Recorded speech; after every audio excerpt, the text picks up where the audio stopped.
Chapter 1 of marketing research. A couple things. As I go through each of these chapters, and there's a video for each chapter, these are not substitute, these videos at least, are not substitutes for reading the chapter. You'll want to do that in detail. Now, we're going to spend more time on some chapters than others, globally speaking, but you should familiarize yourself with things.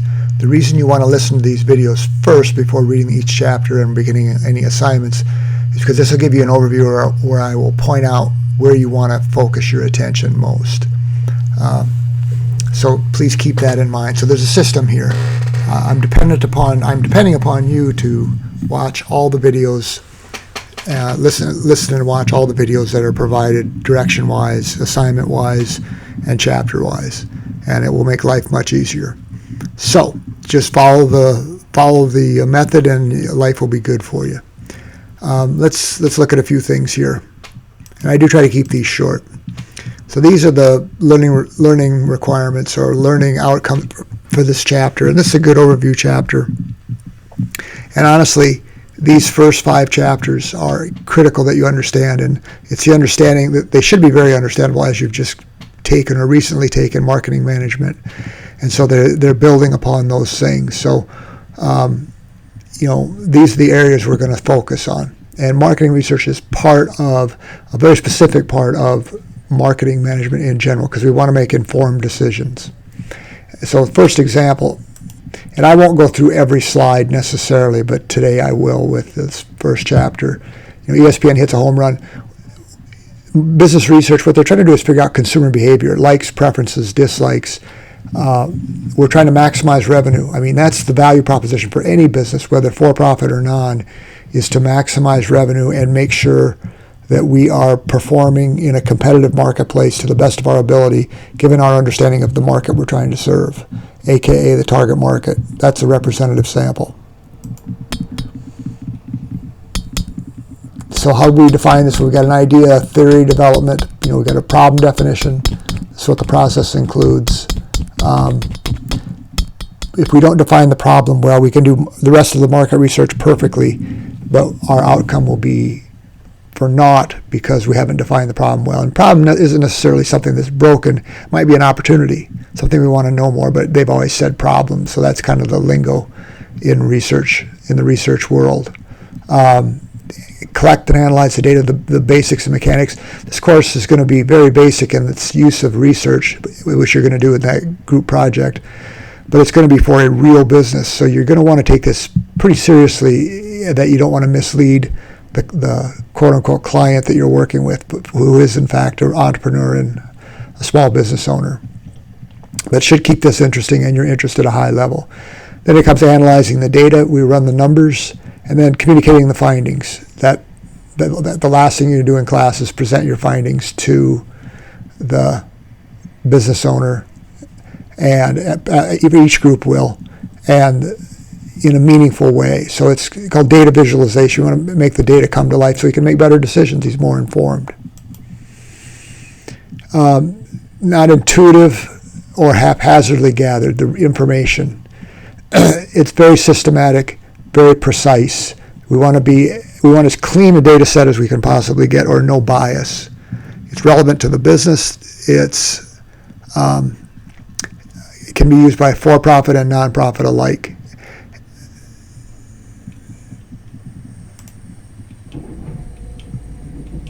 I'm just scrolling a little bit here. So applied business research. Here's a couple of examples. Should McDonald's add Italian pasta dinners to its menu?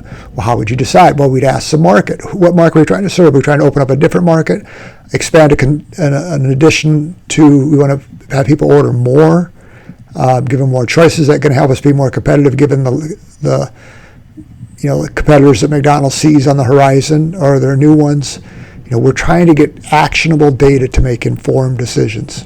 That's what you do when you shop. I mean, in a sense, it's similar to that, except that you're only one person you're trying to please when you shop for yourself. We want to go into this with an open mind, open the limits of our general understanding and knowledge. We might be solving a pragmatic problem or a practical issue. So that's where we're going to separate a little bit here, but is it information that's going to help us be more competitive? That's really the bottom line here. Scientific method is a process. It's repeatable, evidence-based. We're looking for details that lead us to believe things and make decisions with, as I've said before. Confirm or disprove prior conceptions. So here's a summary of that scientific method. So we got a prior knowledge, observation. It's the diagnostic side. And so we run the test, which is the research. Got a hypothesis. I think the blue ones are better than the red ones, or the market's going to think blue and better than red. Not what I think, what the market thinks, who we're trying to sell to. That's a hypothesis. Well, we test it. Observation or experimentation. Then we draw conclusions from the numbers, and away we go. So that's so managerial value in research. All three of these orientations, whether they're product, production, or marketing, are all still in use and valuable. Modern world has come to involve way more market orientation, or we build, instead of selling products we can build, we build products that will sell. So for example, let's say we've always built, if we're product oriented and we make VHS tapes or DVD tapes or DVD discs, we can say, yeah, that's great, but nobody's buying them anymore. So we become myopic. That's a good example of why we need market research and production. So let's say the reason people aren't buying DVDs or blank ones or VHS tape is because the price is too high, so we need to ramp up production.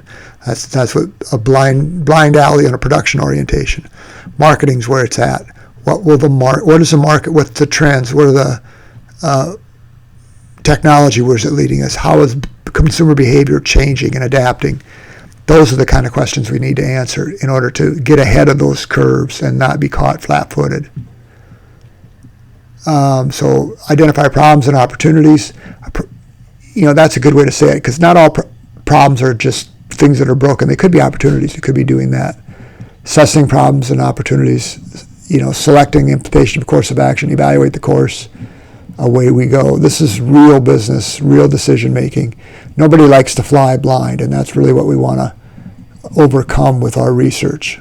Formal objective measurement, appraisal of the extent of a given activity, project, or program to achieve its objective.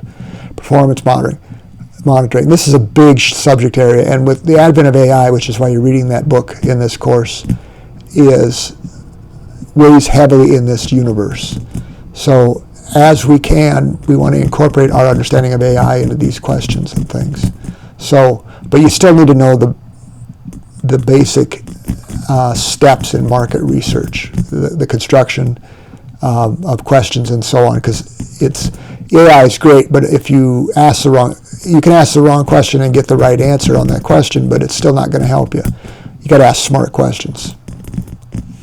Time constraints, availability of data, those are probably the two big ones you're going to run into here. Now, it's not cost, because you're not going to spend money necessarily, but unless you're the government, you don't want to spend $1 million to research a $500 problem.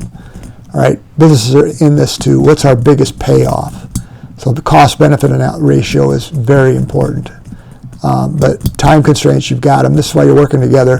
Why we want to kind of start this course in a gentle jog, not flat-footed and walking slowly. So we have to keep pace here in order to use the available time, and then gather data that's important. But that's why you're working in teams. Harley-Davidson goes abroad.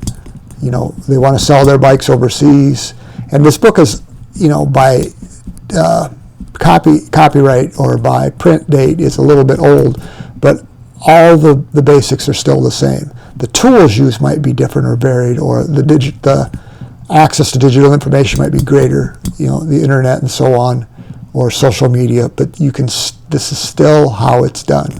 Ultimately, this is what's backing up all the whiz-bang ideas and power out there. So business classes that are success, communication techniques, we're always connected. This is why, for example, and this is not quite, why social media is free, quote unquote, to be used, is because it's a giant tool to do consumer behavior research. That's how Google makes its money. That's how Facebook makes money, is market research. It's a connection tool. If you've got a Google or other device in your house, it's got a microphone on it. It's always on, whether it appears to be or not. Well, it's recording. If you talk about, for example, snow tires, I guarantee it's going to roll up in your feed within the next few days, or maybe even shorter amounts of time, because it's always listening. You're bugged. Not to make you paranoid, but it's the truth. So global research, it doesn't stop at our borders. It's worldwide. And we'll talk about this more as time goes on. So here's a good little example. Japanese use Jack Daniels as a dinner beverage. Australians drink it, distilled spirits at home. These are behaviors. How do consumers use it, view it, see it? It's not always the same everywhere and for always in eternity. So your brand can make a big difference here, how it's the reputation and things. But these are all things we're going to talk about. Read chapter 1 carefully, and that you're off to a good start. Take care.